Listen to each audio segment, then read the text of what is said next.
Você já se perguntou como é que o feto fica nutrido dentro da barriga da mãe?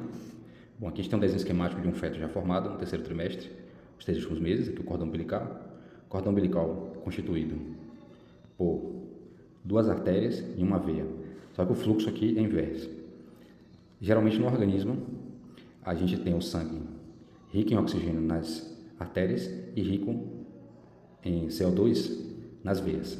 Aqui é o contrário, que é o referencial ao coração. Então, a veia uterina, ou melhor, a veia umbilical, ela leva o sangue até o coração, tá? Entra aqui no umbigo, que vai formar o umbigo da gente, né? A cicatriz umbilical. Aqui a gente tem o colo do útero, que é fechado por um tampão mucoso. E aqui a placenta, que é tecido fetal, embrionário, né? Ela vai crescendo aqui e se implantando na parede do útero. E se mesclando, inosculando seria a palavra. E à medida que ela vai se inosculando, ela vai interagindo com os vasos uterinos. Então, não existe uma comunicação direta entre os vasos fetais e os vasos uterinos. Por exemplo, aqui a gente tem a parede do útero, certo? Desse lado de cá, e aqui a placenta. Observe que o sangue materno, aqui nas artérias uterinas espiraladas, ele circula próximo da veia umbilical. E aí o que acontece? Ocorre troca de moléculas como glicose, água, sódio, vitaminas, algumas por transporte facilitado, outras por transporte ativo, ou seja, existem células especializadas que gastam ATP, energia, para fazer esse transporte para dentro da circulação fetal. E existem poros também que permitem a passagem de algumas substâncias. Alguns fármacos conseguem passar por esses poros, a exemplo dos anestésicos. Outros não. Alguns micro-organismos, como vírus, podem passar, outros não conseguem transpor essa barreira placentária. Então a estrutura básica é essa aqui. Quando ocorre o parto, o feto ele desce, ele vem ligado no cordão e o útero se contrai. Essas artérias espiraladas elas se fecham, porque as fibras uterinas são em forma de X assim cruzadas. Então quando elas se contraem, elas fecham essa circulação e a tendência é a placenta se descolar. Então ela sai após o feto. Aqui a gente tem uma tabela mostrando as principais alterações no organismo materno durante a gravidez. Bom, ocorre aumento do consumo de oxigênio de 20 a 50%. As artérias maternas, elas têm uma redução da pressão, então a gestante tende a uma hipotensão, por isso que a hipertensão chama tanta atenção na gravidez, né? O fluxo ventilatório residual, ele diminui um pouco, é um dos poucos parâmetros ventilatórios que vai se reduzir, que na verdade é o volume de ar que fica nos pulmões após a expiração. A gestante ela tem um aumento do fluxo de ar circulando, saindo, entrando, a frequência respiratória aumenta, a concentração de oxigênio no sangue aumenta, a concentração de gás carbônico no sangue diminui e de bicarbonato também diminui. De efeitos cardiovasculares, a gente tem um aumento do sangue numa proporção em torno de 35%, né? Também se explica porque ocorre alguns edemas, enfim. O volume plasmático, que é diferente do volume sanguíneo total, ele se refere à parte unicamente líquida do tecido sanguíneo, aumenta em 55%. O débito cardíaco, que é dado pela frequência cardíaca, pelo fluxo cardíaco, melhor, pelo volume de sangue que é ejetado por segundo, que é chamado débito cardíaco, ele aumenta também para poder suprir o feto. Então, aqui essa variável é dependente dessa. Volume sistólico aumenta, frequência cardíaca aumenta, aumentando o débito cardíaco. A pressão arterial sistêmica reduz um pouco. A pressão arterial diastólica, o que é isso? É a pressão durante o período que o coração está se enchendo, diminui. A resistência periférica, a passagem de sangue reduz, então o sangue flui com mais facilidade. E a resistência ao fluxo de ar também diminui. Isso, em grande parte, dada a expansão da caixa torácica, que compensa o volume abdominal aumentado, que causa dificuldade da expansão diafragmática. A hemoglobina ela cai em 20%, as plaquetas em 10%, e os fatores de coagulação aumentam, mas tendem a reduzir um pouco no final da gravidez. Observe que a hemoglobina ela diminui um pouco, porém a taxa de afinidade da hemoglobina ela vai aumentar. Então, o transporte de oxigênio aos tecidos é garantido. As plaquetas reduzem, porém, como os fatores de coagulação eles aumentam, a gestante tem risco de trombose. O parto e a gestação resultam em uma série de alterações materno-fetais, principalmente maternas, que tem grande importância clínica. Bom, das condições dadas anteriores, boa parte delas vão se modificar durante o trabalho de parto.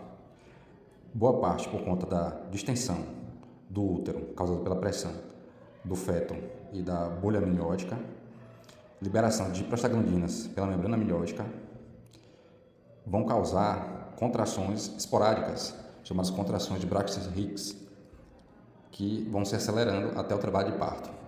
A mulher então vai perder o tampão mucoso, isso pode ocorrer de uma semana até um dia antes do parto, e essas contrações vão se intensificando. Essa é chamada fase latente, quando ocorre início verdadeiro do trabalho de parto. Nessa fase latente, o feto ele vai descendo em sua apresentação na pelve e vai ocorrendo dilatação, com contrações de pelo menos 2 contrações com duração de 40 segundos a cada 10 minutos. E essas contrações vão se intensificando. A cada contração, boa parte do sangue fetal e placentário retorna para a corrente sanguínea, ocasionando maior carga sobre o coração. Então, mulheres cardiopatas podem sofrer muito no momento do parto. Além disso, a mulher tende a hiperventilar. Isso diminui o CO2 sanguíneo e pode causar supressão dos núcleos encefálicos, o que faz com que ela respire menos posteriormente, na fase de pausa, e isso causa hipóxia, podendo afetar o feto também. Então, não é bom estimular que a mulher respire muito, como a gente vê nos vídeos. Respire, respire, respire. Bom, então vai se iniciar a fase ativa do trabalho de parto. Nessa fase, o processo se acelera, vai durar, numa mulher nulípara, em torno de 1 a 2 horas. Na mulher multípara, pode ser um pouco menos. O trabalho de parto todo dura em torno de 14 horas numa nulípara e pode chegar a 8 numa multípara, já teve vários filhos. A pelve, ela está pronta para receber o bebê. Durante a gestação, ocorre liberação de substâncias maternas que fazem com que os ligamentos do corpo, principalmente da pelve, se relaxem.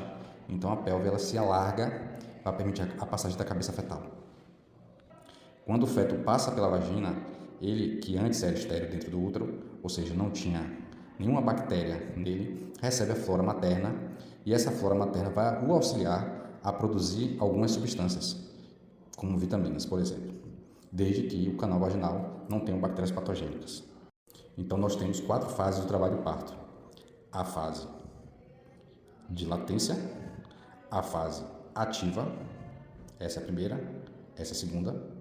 Nessa fase ativa é que ocorre a expulsão do concepto. A terceira parte, ou fase, é a chamada dequitação, que é onde vai ocorrer a descida da placenta. E a quarta fase vai durar de 1 a 2 horas, é quando ocorre a formação do globo de Pinard, que é a contração do útero, evitando hemorragias, e em que a mulher ela vai retornar parcialmente a seu estado como era antes de estar grávida. Lógico, no processo gradual, mas que nesse momento é mais acelerado. Aqui nós temos uma imagem mostrando como funciona a circulação fetal. Então aqui estão as 2 artérias que saem aqui do coração, no ventrículo esquerdo, fetal, e vão para a placenta.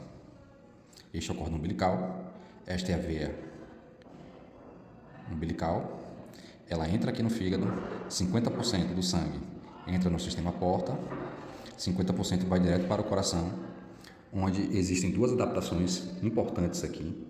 Uma delas é o chamado forame oval, que na vida pós-parto não deve existir. Esse septo é fechado, em que esse sangue, que está rico em oxigênio, ele passa diretamente para o átrio esquerdo e o ventrículo esquerdo, de onde vai ser ejetado para os tecidos. E uma parte vai para os pulmões, descendo por aqui pelo ventrículo direito. Observe que nesta fase a pressão capilar pulmonar ela é muito baixa. Quando o feto nasce, o que ocorre? O estímulo à respiração, a entrada de oxigênio nos pulmões, faz com que a pressão capilar pulmonar se reduza, aumenta a pressão aqui no átrio esquerdo, e isso vai fazer com que este forame oval ele se feche espontaneamente. Ocorre o fechamento do forame oval. Existe uma outra adaptação que é chamada ducto arterioso. Este ducto arterioso também faz com que haja um retorno desse sangue oxigenado que vem pela veia umbilical, nesse sentido, passando aqui por esse canal, chamado ducto arterioso, de onde ele vai para o restante do corpo, coração, pulmões e tecidos. Este ducto arterioso deve se fechar também.